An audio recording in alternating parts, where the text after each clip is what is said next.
Hi, everyone. So, I haven't really had a whole lot to talk about lately. So, I figured I would wait until I had an appointment today and then see if anything happened there. And then it did. So, here I am doing an episode. Once again, nothing life-changing here. In fact, this could be a part two or three or four to like past episodes I've done about appointments, but I know not everybody goes back to listen to like the older stuff, which I don't blame you. So, this is just another episode about an appointment that I didn't want to go to and that I'll pretend that like my wife made me go to, but I know I'm an adult and I don't have to do things I don't want to do. But anyways, I had to see the lady doctor again. Um, I had a hysterectomy. It'll be 3 years ago in November because there was a growth on one of my ovaries. And so now, for like 5 years after that surgery, I have to go every 6 months for them to do a little hoo-ha check. And I guess they have a word for it. They call it surveillance. I thought that they were joking when they said that word. I'm like, surveillance? Like, I just pictured this person with binoculars, like, looking in my hoo-ha, like, hey, like, what the fuck? You're calling this surveillance? Like, that sounds weird, like you're surveilling my pussy. But anyways, um oh, I should have just said probably a little warning if you don't like to listen to my potty mouth. Um or if you just can't take another appointment episode, go, you can skip. I don't mind. Go ahead.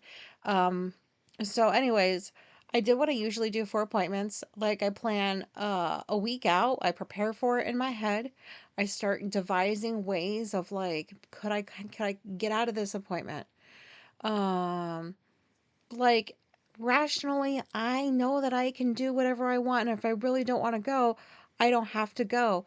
But then there's like the other part of me that's like, well, I am not a medical professional. And if they say that, you need to do this 2 times a year for 5 years, well, that's a very specific time frame and, very specific checkup periods. So I might as well just listen to them. But I really like I always wish they cancel or something. Like I always wish even the day of, it's okay if I prepared for it for a week. Please just like leave a message or something. Send me something on the portal and say, sorry, whoopsie, we had to cancel. We can't get you in for 3 months. I'm good with that. None of that happened. Um, So, anyways, but that's how I prepare for these freaking appointments is I think of how I can get out of them, and then I do get to a point where I realize I'm just gonna have to suck this up and deal with it. And even though I've been to like several of these already, doesn't make them easier at all for me. So anyways, I had to set my alarm for the first time in months. I know, it's just like such a hard life I have here. And I really don't like waking up to the sound of an alarm anymore. I don't like it. Like I really don't like it. Um, Sorry, I don't know how else to explain. Like I really do not like listening to, like, I don't want to wake up to an alarm. I've never wanted to wake up to an alarm. Remember back in the day, I mean, they probably still have them, but there were these alarms that when it went off in the morning, the only sound that it made was beep, beep, beep, beep, beep, and it was loud and obnoxious. And I thought to myself, like, okay, great. Like, it wakes you up, but not in a friendly way. And people were like, oh my God, these are so cool. And I had one of them when I was a kid, and like, I had to wake myself up for like school. And God, it sucked. And then I had them in the military. And then that's when cell phones started like becoming a thing and alarms were being made on cell phones. So like you could wake up to music and other things were made to wake you. Like I remember, I know this is a tangent. I remember like having one of the first generations of the iPod, so tiny, and they would come out with these alarm things where like you could set your iPod on top to charge overnight while you slept, and then when the alarm goes off, it's to a song of your choice. I loved that. 'Cause who doesn't love music? People with dirty souls, that's probably who. Anyways, so where was I? Oh, alarm. My body woke me up 1 minute before my alarm went off this morning. Like, It's like fucking magic. And this works for me all the time. Like before I go to bed, it didn't work for me when I used to have alarms on the regular, but like now I really don't want to wake up to the sound, so I try to tell my body like, can you just wake me up like a few minutes before? And like this time it was like 11:28. And I set my alarms for like either 29 or 59 because there's something about setting them for 30 and on the clock that I just don't like. Seems too normal for me. So anyways, that happened. I was very happy about that. And then I wasn't awake for very long before Alicia left work to come scoop me up. And in preparation, I was only awake for about an hour and a piece. I didn't eat or drink anything because I did not want to get that pooper going because, not when there's going to be people down there. It's just I don't want to have to take a shit right before somebody like goes down there and looks. Isn't that's just weird and gross to me. Um so, we got to make sure everything's like presentable because like and I know they have seen thousands of vaginas. They don't fucking care. But still, you know, I don't like that shit. Anyways, so we get there, we check in, um, we get called back. Well, no, first while we were in the waiting room, I pull out of my purse thingy this little it's like a to-go lotion from my favorite lotion store of it's called Island Nectar. I'm still obsessed with that scent, and I have to-go lotions that fit right inside my mini messenger bag that I bring with me. So I take one out and I've got two containers. The first one I took out, it looked kind of like pasty. It's supposed to be whipped lotion, but there was no whipped about it. It was just kind of stuck to the sides. And oh, I wish I had just thought a little bit longer because I had the thought of maybe don't put this on, and then I was like, how bad can it really be? You know, it was not lotion. It was like I felt like I squeezed a half a bottle of glue into my hands and they were sticking together and like shit was sloughing off. It was so old. All of a sudden, I'm like, have these gooey hands. And I was looking at Alicia. I was like, where's the bathroom? Where's the bathroom? Because I try not to go to the bathroom when I'm out in public. So I don't even know where the bathroom was there. And she pointed to the sign. And I was like, because it smelled bad. Not only did it stick to me, but it smelled bad. Just so bad. I also wish my nose would have picked that up before I put any on my hands, but it didn't. So I go to the bathroom.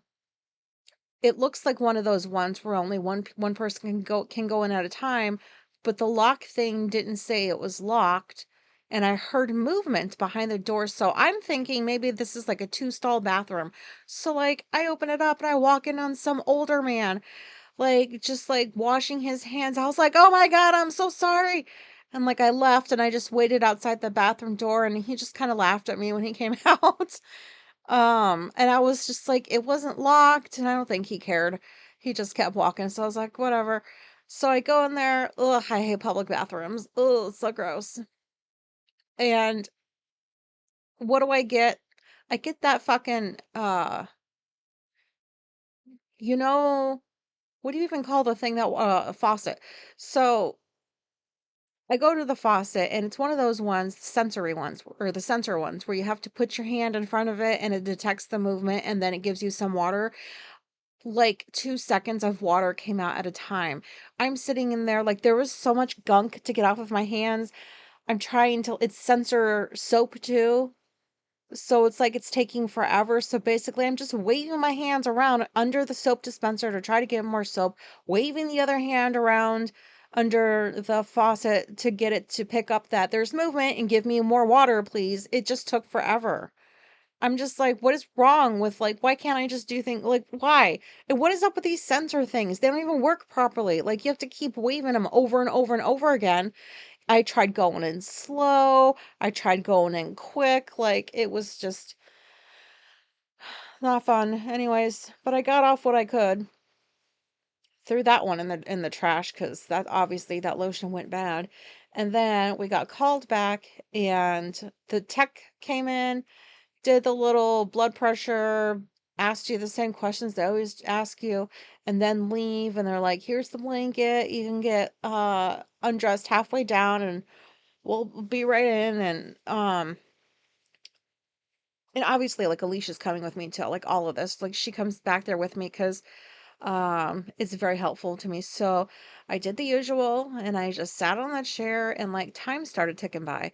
Now, usually, like the last several times I've been there, I haven't had to wait more than 10 minutes, 15 maybe 15, 20 minutes tops for somebody to come back. And, I don't care if people say, "Oh, you should be used to it. This is how doctors always are." I will never get used to it. I think it's fucking rude, and I think that I don't care for, like, there's got to be better ways to like keep track, like keep people on time. Like, ugh. I was getting so pissed because I just felt like my time was being wasted. When that thought starts entering your head, it's hard to get it out of there. And I tried everything I could. I was like, "Oh my God.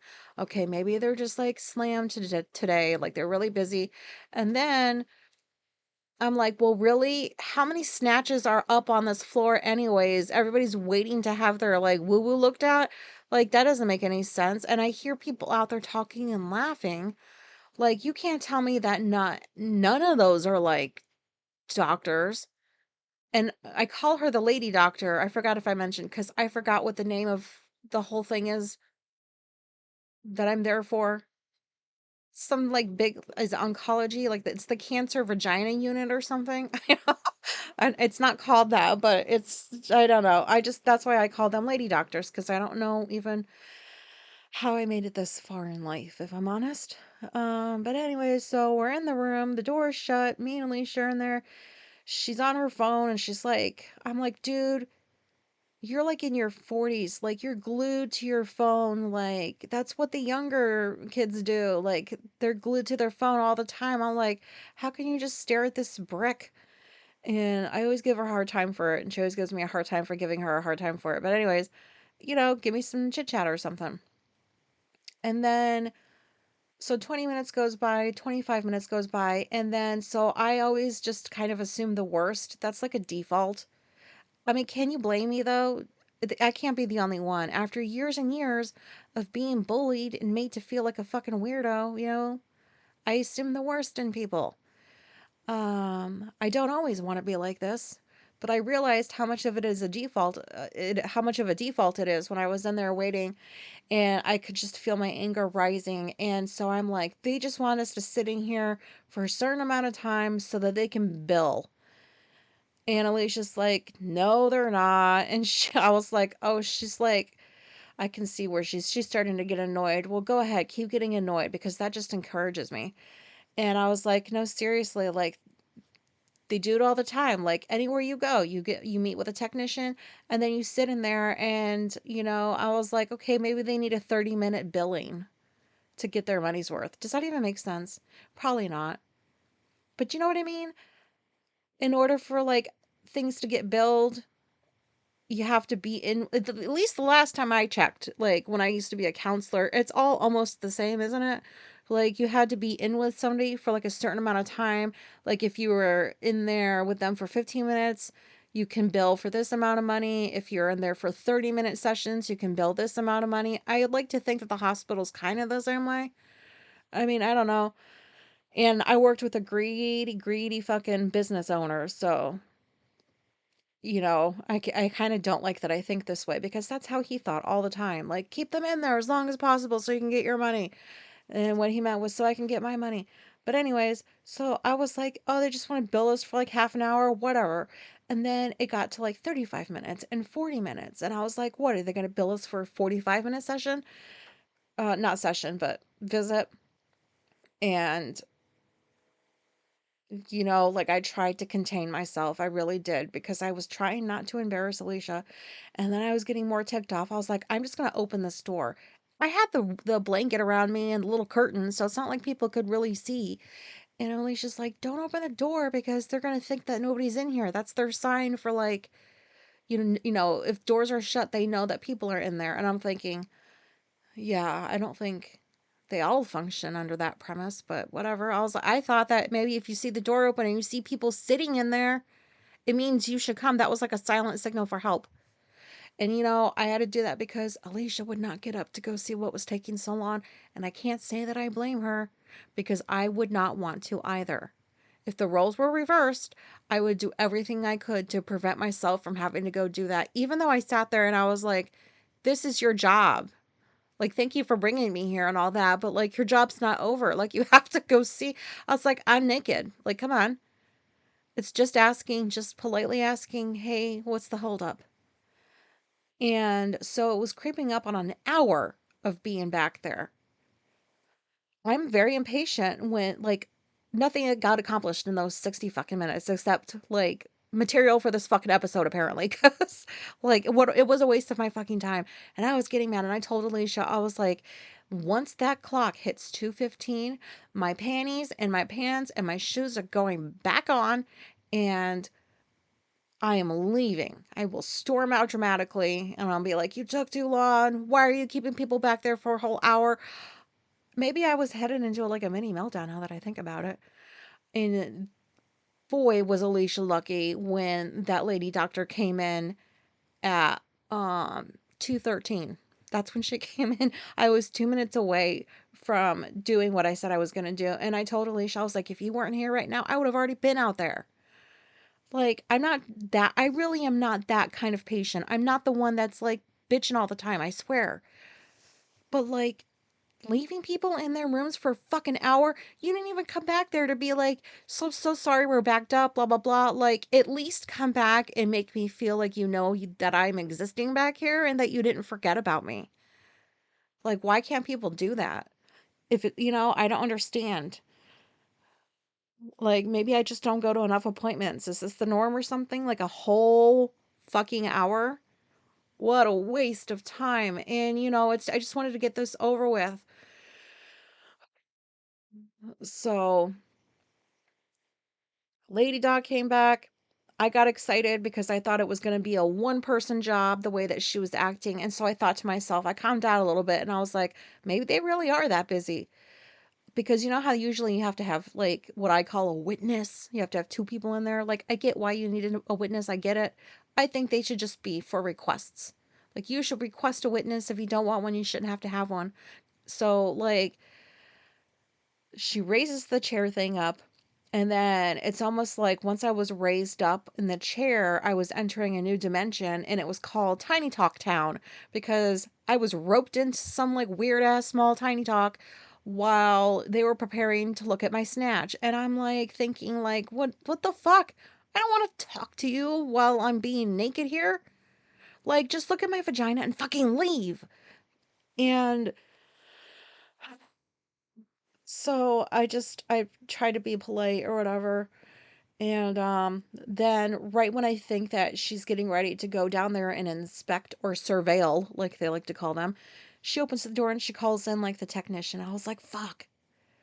So like this like tiny lady comes in with this like big poofy hair and she's like got this big smile and she's waving. She's like, hello up there. And I'm like, oh my God, this is so embarrassing. Like, I don't think you ever get used to it. Maybe you do, maybe you don't. But like, I can't believe I have to do 2 more years worth of this. I don't have to, but I probably should, right?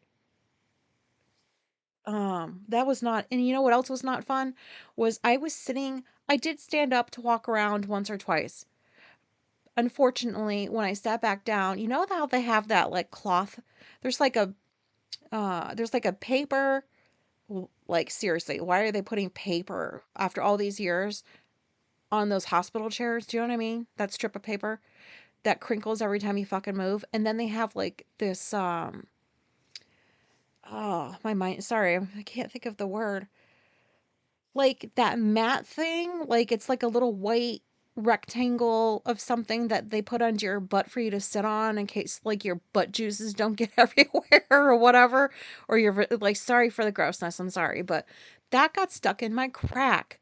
it wiggled up my crack to where she had to tell me to like raise up, and then I had to like spread my cheeks a little bit so they could pull it out. That was so embarrassing. And I almost was like, if you hadn't waited a fucking hour to come in here, my ass wouldn't have eaten that fucking piece of paper that I was sitting on. And so Alicia did tell me before we went that she's like, we'll get you a treat after, don't worry. And she wasn't being condescending. She was being exactly what I needed her to be, which was supportive. And I really appreciated that. And I don't care. I want a treat. That was a hard thing that I did. I want a treat. So we got some coffee and some Burger King because yummy. And I hadn't eaten anything, just so I wouldn't have to poop. So think of this episode what you will. Oh, here I am, 20 minutes on it. I feel like this wasn't wasted time. Turns out I still treat these appointments the exact same way. I don't know if that's ever going to stop. And it turns out I'm still just as grateful as I was the very first time I knew about my autism and asked Alicia to come with me to an appointment and not feel embarrassed about that. So I've come a long way. I don't really feel embarrassed to have her with me anymore. I just don't know how to get this little impatient anger thing under control. I do have patience. It's not like I have to be places at certain times. I'm just saying, like, you make people sit there for an hour. Give me a task. Like, let me sort something. Give me something to fucking do. Like, I can't just pull out my phone and read on the spot or, like, play games. Like, I don't use my phone for that stuff. I only use it because I could get lost or something. And sometimes people text me and I need a news alerts. That had nothing to do about this episode. So that's all I wanted to say was this was the highlight of my week so far, and it's Thursday. I have not been very talkative this week just because I was like, I just really wanted this appointment to be done and over with. And it just reminded me also of how much I don't talk to anyone anymore. Um, I used to do it every damn day for decades, and now it's like hard to talk to people because, like, my interactions come from like cashiers at stores. That's it, not like actual conversations and talking to different people. And I felt like an actual like alien, not like back in the day, like I don't belong here, not that kind of alien. I just felt like um a shut-in perhaps. I don't know, but yeah, I still don't know how to talk to people, so whatever. But it was a success. So I mean, if you listen to like the past one, like the one I did 6 months ago, I'm pretty sure I went in there and I was short circuiting because I was having body temperature issues, like hot, cold, hot, cold, hot, cold. Like I was feeling nauseous like regularly. Like it was so annoying. And they upped my estrogen just like by 1 milligram, I think it was. And that was all the difference. 6 months later, I feel great. Um, not that many hot flashes recently, so I guess that's not too bad. But anyways, just in case anybody was wondering. So hopefully this was relatable. I'm sure it was a very autistic episode. This is how he felt. And do you know what I mean when I say that too? I was sitting there waiting for them to come back, and Alicia was looking at me, and I know that look. It's the look like, oh my God, please, please don't make a scene. And I can't blame her for giving me that look because I give that look to people too. Like, you better not draw attention. That, I get it. Um, but sometimes I'm like, oh God, like I feel like I'm having a meltdown almost. I feel like I'm spiraling in my head. I feel like anxious and angry that I have to be back there for so long and nobody came to check on me, and like just all kinds of things from a simple visit that I've already done several times. The only difference is I didn't have to fucking wait this long last time, but whatever. Um so I feel better. Thanks for listening. Is that all I wanted to say? Yeah, I'm just gonna go ahead and end this now. I hope because this was 5 minutes of just babble, I see. So thank you for listening. I really appreciate it. Whether you've been listening all along or just tuning in to my nonsense, thank you. And goodbye.